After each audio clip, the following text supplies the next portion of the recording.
Husband wife, ওদের মধ্যে তুমি কেন ঢুকছো? তোমার ওকে আটকাবার কোনো রাইট নেই অনুভব। ও যদি থানা পুলিশ করে তখন তুমি কি করবে? সে ধকর থাকলে সেটাও করুক, ওকে থানায় যেতে বলো, গিয়ে বলুক যে আমি লাজুকে আটকাচ্ছি। তারপর আমি কি বলবো সেটা আমিও জানি। ওরা ওকে খুন করছে, ওর ভবিষ্যৎকে খুন করছে, সেইটা আমি ওকে ওর চোখে আঙুল দিয়ে দেখিয়ে দেবো।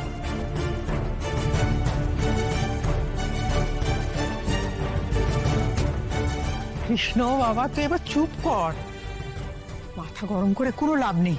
হ্যাঁ সেই দেখ কৃষ্ণ, তুই তো আইনগতভাবে কিছু করতে পারবি না।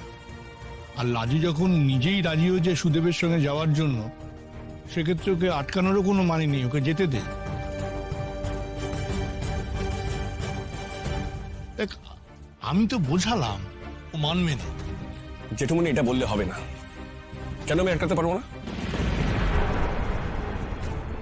লাজুর কলেজ থেকে আমাকে বলে দিয়েছে লাজুর এখানকার দায়িত্ব আমার। সুদেব, গেট স্ট্রেট, হ্যাঁ? লাজু এখান থেকে যাবে না। ও যতক্ষণ না সুস্থ হচ্ছে ও এখান থেকে কোথাও যাবে না।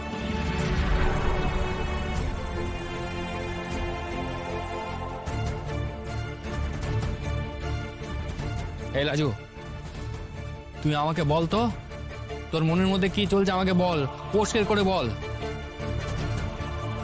দেখ, প্রতিবারের এই এক ঝামেলা যোগ কি আমার আর ভালো লাগছে না। তুই আমাকে বল, তুই কি একে নিয়েই থাকতে চাইছিস? তোমাকে কেন এসব জিজ্ঞেস করছো সুদেব? ও তোমার সঙ্গে যাবে বললেই তো রেডি হয়ে বেরিয়েছে।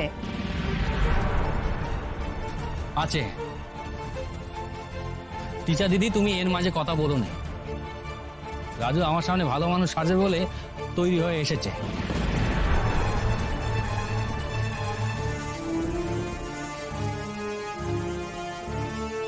নির্ঘাত তুইও থাকতে চাইছিস, তাই এই লোকটা এত জোর দিয়ে বলছে যে তোকে যেতে দেবে না।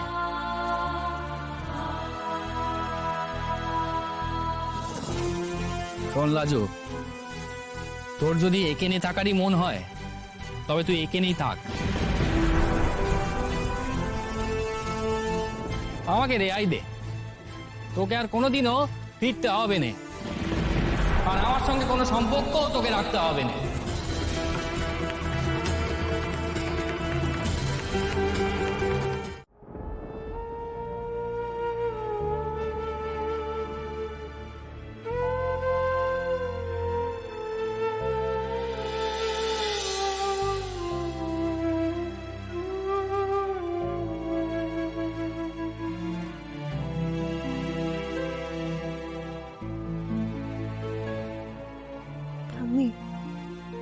আজ এই অশান্তিটার জন্যই কিন্তু লাজুর শরীরটা আরো খারাপ হলো।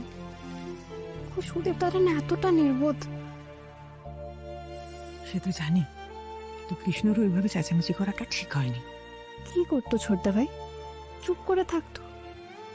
লাজুর এই অবস্থায় স্টেশন অব্দি যাওয়া পসিবল হতো না, ও রাস্তাতেই মাথা ঘুরে পড়ে যেত। যাকে যাকে ভেবে আর কি হবে? ডাক্তারবাবু কি বলেন?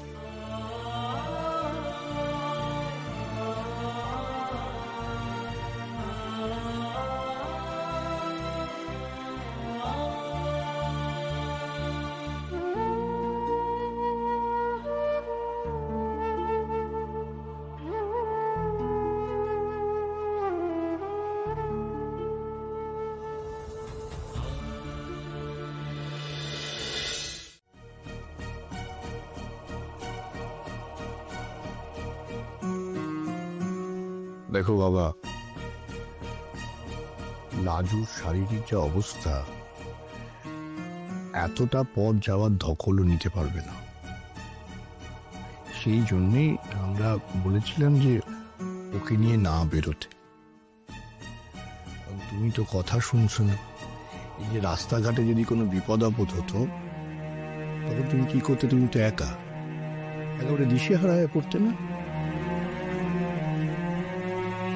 মাসুদেব, আমি বুঝতে পারছি এইভাবে নিজের স্ত্রীকে আমাদের বাড়িতে রেখে যাওয়ার ক্ষেত্রে তোমার একটু মানসিক অসুবিধে হচ্ছে। কিন্তু কি করবো বলো?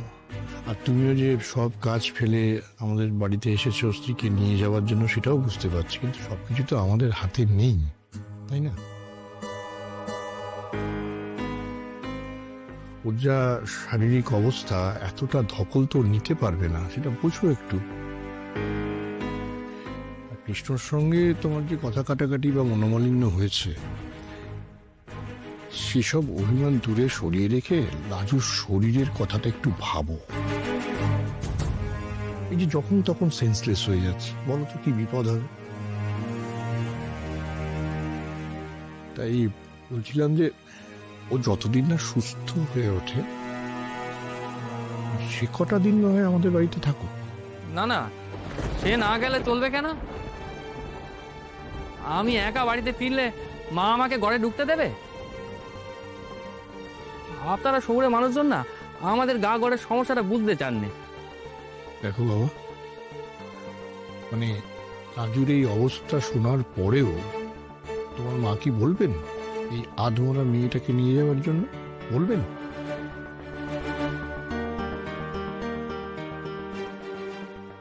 দেখো সুদেব, একটা কথা বলতেই বাধ্য হচ্ছে, যেরকম নির্দয় আচরণ তুমি করছো না, সেটা গাঁ ঘরে কেন, দুনিয়ার কোথাও কেউ করে না, কোথাও না। এ আপনি আমাকে যা খুশি তাই বলুন, আমি অমানুষ হতে পারি, নির্দয় হতে পারি, তবু আমি বলবো লাজুর এমন শরীরের অবস্থার জন্য আমরা দায়ী নই। সে নিজের ইচ্ছে তার শরীরে এমন দশা করেছে।